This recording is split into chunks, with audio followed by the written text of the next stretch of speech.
Hello mga Katden lovers! Abay Catherine Bernardo and Alden Richards napasugod sa It's Showtime kani-kanina lang sa lunch, no, kung saan nakikita po silang dalawa na special guests. At of course, before anything else, syempre po, i-congratulate na po natin. Ngayon palang kinocongratulate na natin si Catherine at si Alden Richards dahil nga talaga namang nagmimistulang, parang kala mo Pasko ngayong araw. Sabi po ng ilang mga companies, yung mga friends po natin na nagwo-work sa company, talagang parang nagtataka po yung mga employer, bakit daw po karamihan sa mga employee ngayon mga nag-half day, mga nagka-cut sila ng time to watch nga para makahabol dun sa watch time dun sa mga sinihan, ano. Pero syempre, narito yung pasasalamat ni Mr. Alden, panoorin natin. Ito na po yung pinaghirapan namin ng ilang buwan during the beginning of 2024, and right now makikita niyo po muli ang kwento ni Joy and Ethan. So I hope you guys will enjoy the film as much as you guys are going to be falling in love with the characters. I hope that after the film po, may inspired by time of buhay and to do good things to the people around us after this film. So maraming salamat po and enjoy the rest of the night. Thank you! Wala pong ibang gustong sabihin ang HLA team mong Hello Love Again team na si Catherine Bernardo, Alden Richards and Miss Cathy Garcia Sampana kundi pasasalamat lang dahil ngayong araw po ay talaga namang pinipilahan, almost kitang-kita na natin talaga yung success at suporta. Kagabi po, isa sa mga friends ko na nag-chat sa akin through Messenger at sinabi niya nga na dapat daw po sa premiere night kagabi, isang sinihan lang ang bubuksan.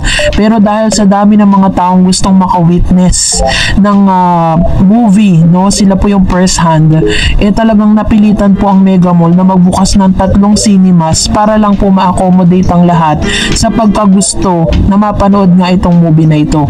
Grabe po yung blessing na nag-o-overflow talaga sa Katden at talagang sobrang na-excite ang lahat sa pagpapanood nitong nasabing movie. At lahat po ng mga, according to Miss Bella Padilla sa kanilang interview ngayon sa It's Showtime, na ito lang daw yung pelikula na parang sinasabi niya na mas maganda pa yung sequel, yung part 2 kaysa doon po sa part 1. Hindi man sinasabing hindi maganda yung part 1, but mas pinaganda. And according naman sa ilang mga nakapanood na, hindi man sila nag-spoil, pero sabi nila, totoo nga yung sinasabi ni Direk Cathy Garcia Sampana na the Hello Love Again can stand alone. Kahit hindi mo napanood yung part 1, talagang dito palang busog ka na. Kaya naman syempre hindi na rin napigilan ni Alden Richards and Miss Catherine Bernardo na sumugod sa It's Showtime kasi ang dami nag-aabang sa kanila. Bakit daw sa dinami-dami ng mga guesting ni Alden at Catherine, puro sa GMA lang? May nag-chat din sa akin yan at nilinaw ko. Ngayon, this time, eto na, pagkatapos ng ASAP na kanilang guesting, ngayon naman ay sinugod nila ang It's Showtime ng live para po mag-invite at pasalamatan ang lahat ng mga sumusuporta kasi yung balita po is talaga nakakarating sa kanila, dinudumog po ang Hello Love Again. Sabi po ng ilang mga netizen na nakapanood na at pumipila na talagang nilalangaw yung mga nakasabayan nilang mga international film dahil wala pong ibang pinipili ang mga Pinoy kundi ang Hello Love Again. Diba may mga screening time, usually 2 beses lang yon kasi to give way para sa mga ibang mga movie, but this time talagang parang nagdagdag sila ng screen time ngayong araw, so sa bawat cinema. Tapos according pa sa news, almost meron na silang 900 cinemas na ina-accommodate worldwide at still in counting. Ibig sabihin, meron pa pong mga dumadagdag na mga cinemas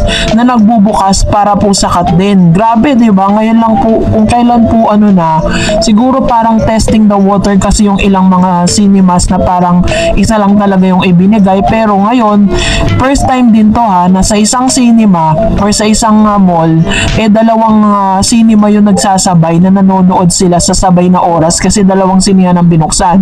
Most of the time, kapag po may sinihan, 3 sinihan, iba-ibang movie yun. Pero this time, kakaiba. Ganon po yung nangyayari ngayon to accommodate all of the people who wants guys to to witness ito pong Hello Love Again. Grabe po yung anticipation ng tao.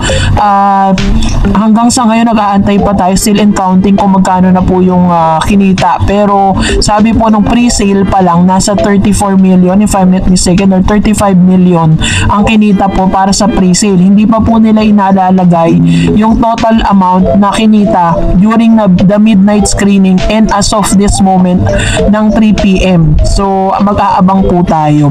And this time, congratulations to all of us, and also syempre sa inyo, congratulate nyo rin yung mga sarili ninyo for one of the supporters of Kat din, dahil without all of you guys, this movie wouldn't be possible, wouldn't be successful. Kaya naman kung hindi ka pa nakapanood, punta ka na sa sinihan. Kita-kita tayo mamaya sa sinihan para po ma-witness natin ang pinaka-anticipated movie of all time.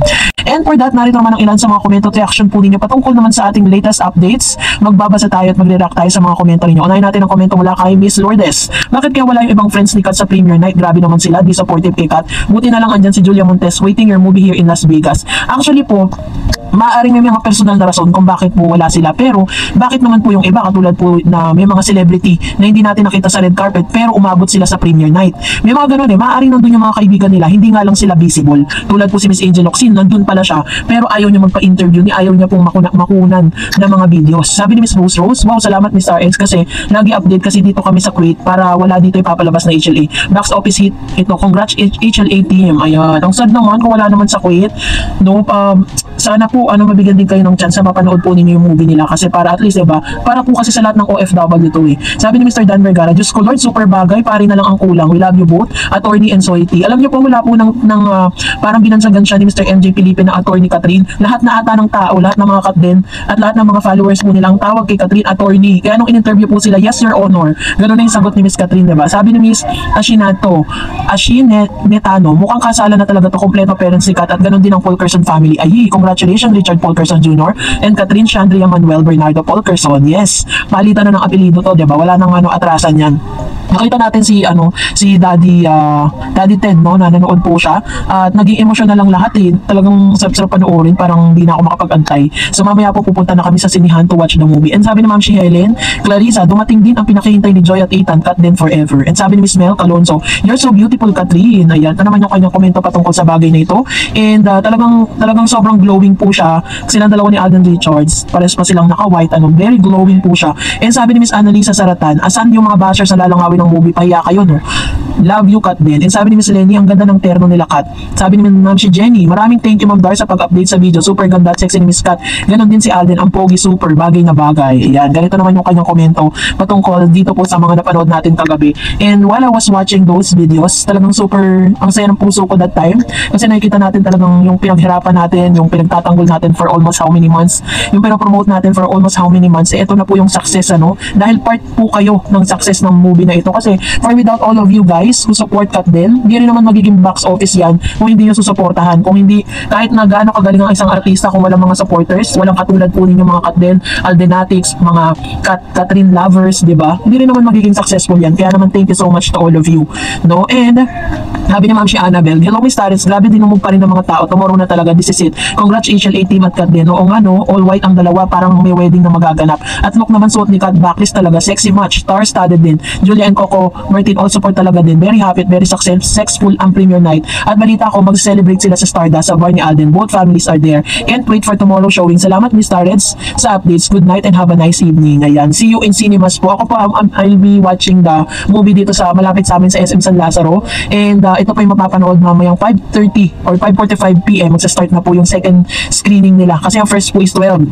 Nasa school pa ang mga kids. So, kailangan nating mag-antay hanggang 5. So, doon tayo ng 5 PM and we will watch Hello Love Again para po at least masaksihan natin yung napakagandang movie. Yan po yung review ng ilan. And another, sabi po ni Mr. Christian, ito na hinihintay natin lahat, the phenomenal box office film of all time, Hello Love Goodbye, the sequel which is Hello Love Again. Siguradong tatabo sa takilya to. I claim na natin worth of more than 1 billion pesos ang kikitain ng pelikulang ito. Nakaka-proud proud maging isang Pinoy na merong isang pelikulang katulad nito na ang daming humahangat, sumusuporta. Thanks Ma'am Darren sa update, sakat din, and God bless po. Ayan. So alam niyo po kung ano yung pinakaantay ko. Aside po dun sa pagdideclare that they are the blockbuster, the newest blockbuster film of all time, inaantay ko din po yung kung magkano yung kinita, 'di ba? Magkano yung kikitain, at the same time yung magiging effect, 'di ba? Kasi parang super close na talaga silang dalawa ni Miss Catherine, halos ayaw na nilang maghiwalay, 'di ba? Parang araw-araw talaga silang magkasama.